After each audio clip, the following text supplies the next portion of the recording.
Well, racing today, Hollywood Bets Gravel. We're on the Poly with 8 races. Looking forward to this meeting. Daryl's going to help us find all of the winners, I hope. And we start off in race number 1 with a maiden plate for the fillies and the mares. And they're racing over 1,200 meters on the Poly, obviously. Scratch at the moment is number 1. You can take that one out. The betting has a strong favorite, number 10. Vernian Goddess, currently around 6 to 10. The 5 horses in the betting there, and of course number 3, Head Girl. So first question for Daryl. The young horse at the bottom with a wide draw, is that the right price? Or could she be, could she have a bit of opposition from those other two, Daryl?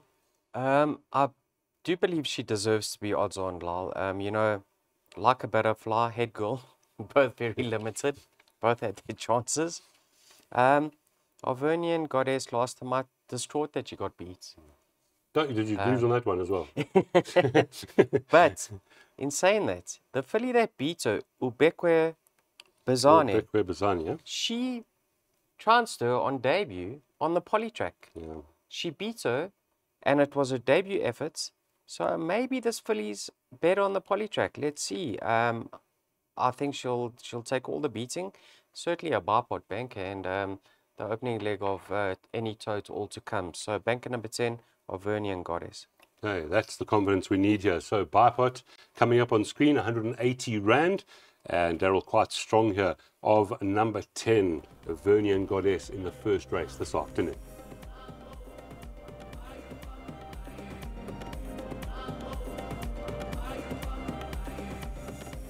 Race number 2 in the Poly this afternoon is the first leg of the PA. It is a conditional maiden. They're running over 1,700 meters.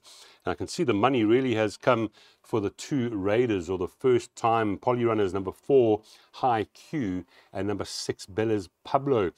Besides them, it's 9 to 2 and better bar those top 2. Daryl, it does not look like a strong field, to be fair to everyone. And the 2 first timers in the Poly are up in the betting. Are they going to fight it out? They could potentially, Lal. You know, High Q, bred in the purple. His best run to date was his last effort. So I can see him featuring. I mean, we've seen that form line being franked. But number 6 of your Bella's Pablo catches my eye. Now, you did touch on the fact that this is a conditional maiden. You can see he's set to carry 56 kilograms, whereas High Q's carrying 60. Bella's Pablo, his latest start with the blinkers on is his best effort to date. And if you recall, I don't know what today is. Sunday, the 14th. Okay. Midweek, there was a winner from that exact same form line. Also trained by Peter Muscat in Nocturnal Flight.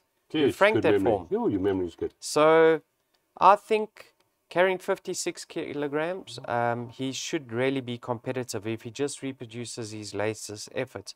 Now, if you want to go a little bit wider, unlike myself, who I've taken my chances by bankering, number 6. Number 5, I So Surrender. You like a bit of that one? If you watch his latest replay, this was one of the most unluckiest losers of recent times. I mean, he was balked at a crucial stage. I just think he's better over shorter, because once he goes a little bit further, he tends to over race, and he doesn't have that finishing burst. So I'm bankering number 6 over here, Bella's Pablo, but I do have respect for numbers 4 and 5.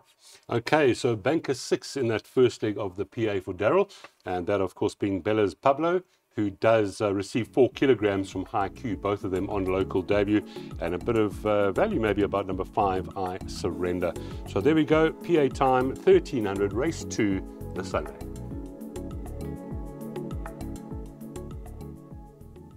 Race 3 in the pick 6 this afternoon, get underway 13:35. This is a merit rated 70 handicap, and they're racing over 1,600 meters.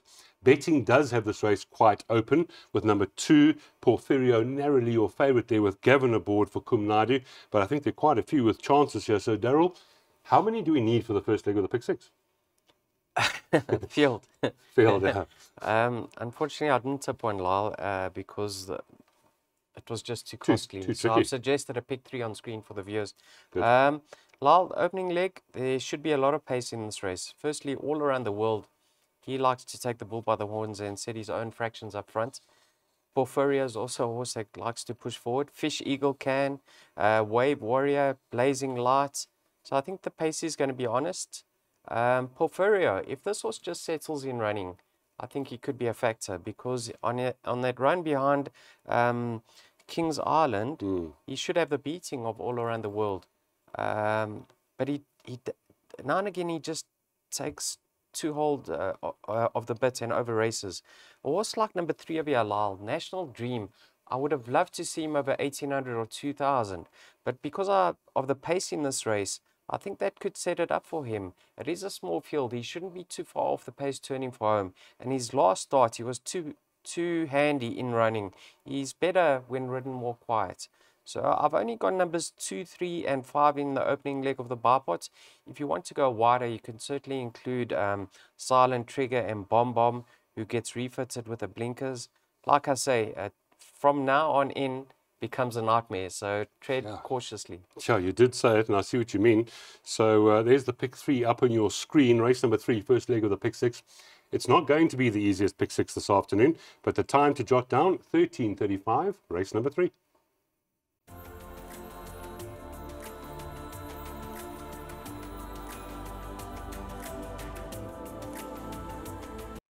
Race number 4, first leg of our Jackpot 1 this afternoon. This is a Fillies and Mares 73 handicap. They're running over 1,000 meters. And like I say, Jackpot 1, Daryl does have a jackpot for us. Betting has the race quite open. We've got currently number 6, Jane's Vision, as your weakest favorite. From Sweet Julia, Swiss Paradise, and number 2, Beaded Gown. But again, it looks like a few winning chances here. So, Daryl, I think you've gone 4 horses in your jackpot, and hopefully that's enough for the first leg. I certainly hope so. It'll be quite embarrassing if I exit in the first leg. Which ones do you like? Yeah, a filly like Sweet Julia, she doesn't bring the strongest form into the race. And immediately when you open the book, you'd probably scratch her out. But, Lal, fillies like this, they take their time to get that maiden under their belt, continue. And then some of them, they just kick on, and they're very competitive in their handicaps. I think she's going to fall into that category. In her penultimate start, she got beaten by RC Eleanor. Yes. There wasn't a dry eye on course that day. That filly won. She's actually nominated for grade 2 at the end of the month. In that race was a filly her previous start behind Emerald Green. Now, Emerald Green has gone on and placed several times in the handicap. So from Stallgate 1, she is going to get the run of the race. I think she's going to be competitive, especially in this lineup. For Horizon, I expected more from her in her penultimate start on the poly track, but you can see she's dropped further in the ratings. I've thrown her in. Jane's Vision has found good form of a competitive mark. I think she's the obvious selection over here. And then Prankster, nice improvement with the blinkers last time out. She actually travelled the widest of all. She had no luck in running. So I've included her. So 4 legs in the opening leg of the jackpot. Like I say, let's hope we get through. All right, so we're spending 300 Rand here. Jackpot 1, leg 1. And the 4 numbers for Daryl is the time 14:10. It looks like a jackpot that could pay well. So let's get through the first leg and then we'll worry about the rest.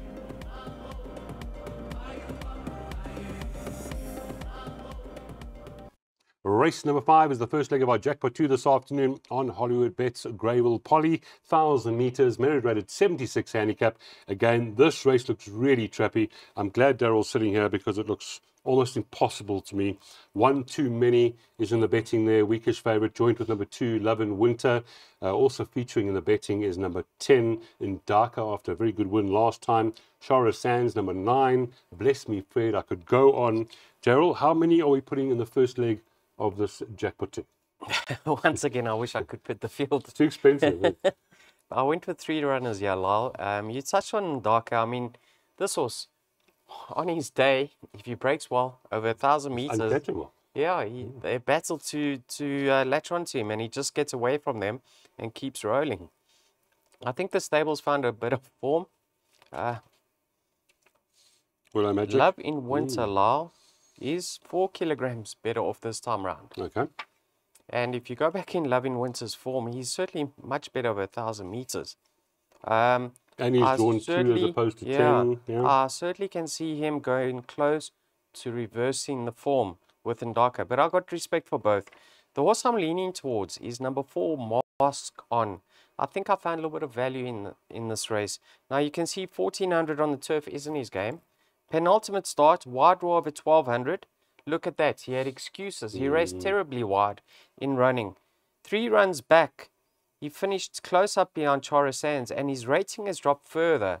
So in my mind, neatly drawn over a course and distance, he's most effective over. I think the value lies with number 4, Mask On. But you know what? If I could, I would have gone field in this lineup. Okay, so tricky race here. Mask On value, but Respect Love in Winter with a 4 kilogram turnaround with number 10 in Darker. So jackpot 2, 450 Rand spend. Take Darryl's jackpot. I would imagine it should pay quite nicely.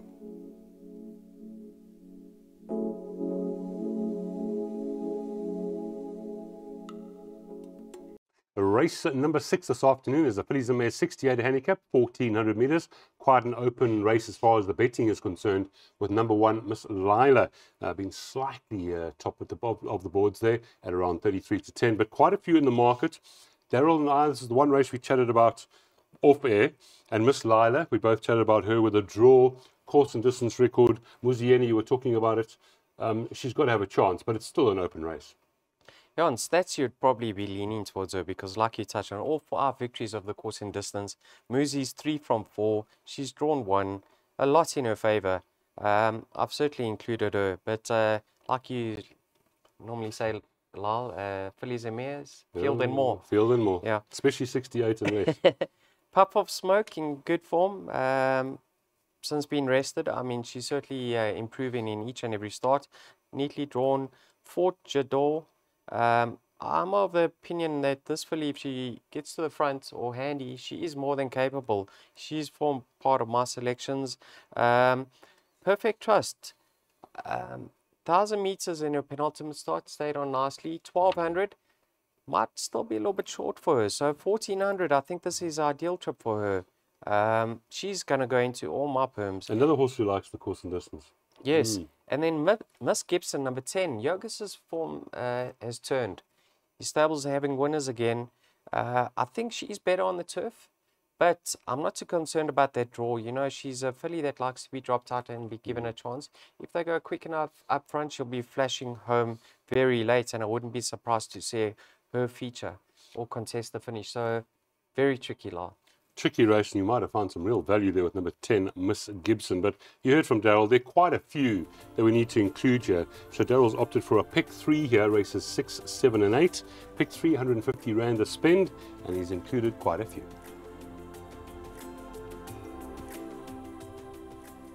Well, race number 7, the boys' turn here, merit rated 66 handicap. They're racing over 1,400 meters as well. Again, an open betting race. Number 7 is in form, a Fate of Fortune for Alison Wright in form. Anton Goodlow taking the ride, around 9 to 2.5, Mr. Nibbles. And then it's around 5 to 1 and better bar those. But I know you've got a bit of a double for us here in the last 2 races, Darryl. So what do you make of this race? Sure. Let's just touch on the biggest rough in the field, number 9, Lulu the Legend. Now, if you go to the Hollywood Syndicate website, yes, these comments are very upbeat. MJ Woodnall says he knows he's returning from a layoff, but on work alone, this horse will run in the top 3.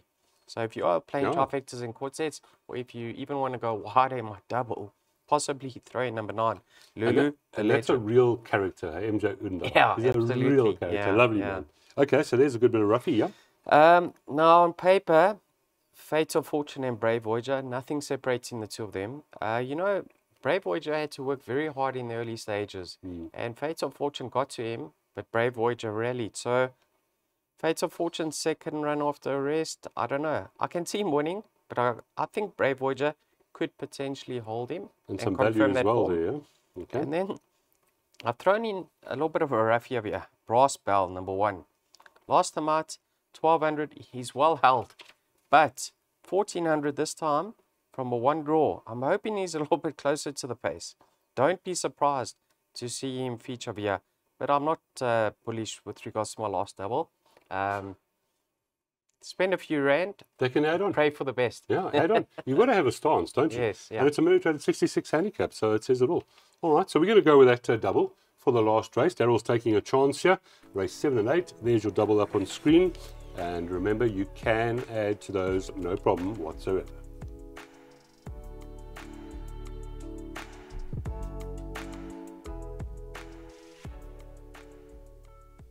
Final race on the card this afternoon, last chance to make money.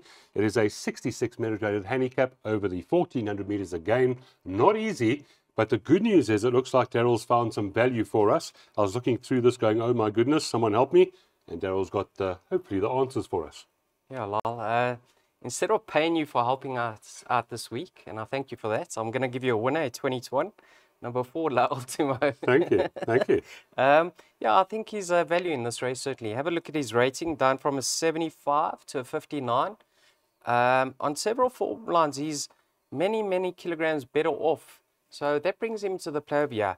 But what I like is he's been fitted with a set of blinkers for the first time. I don't know how he's going to react with them on, but obviously Mr. Roberts has tried him with blinkers back home, and he's happy with it. So I think he can certainly improve, and he's the value in race. Number 4, La Ultimo. My second pick, number 6, Night Warrior.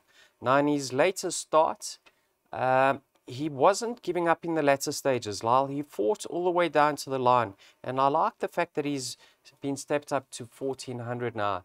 I think he's going to be very competitive on what I saw in his last starts. But if you want to go wider, I mean, there's several over here that you could include, the likes of Quick Star, One Irish Rover, Bally Magic. It does get very tricky, but maybe we end off on a high with a 20-1 winner.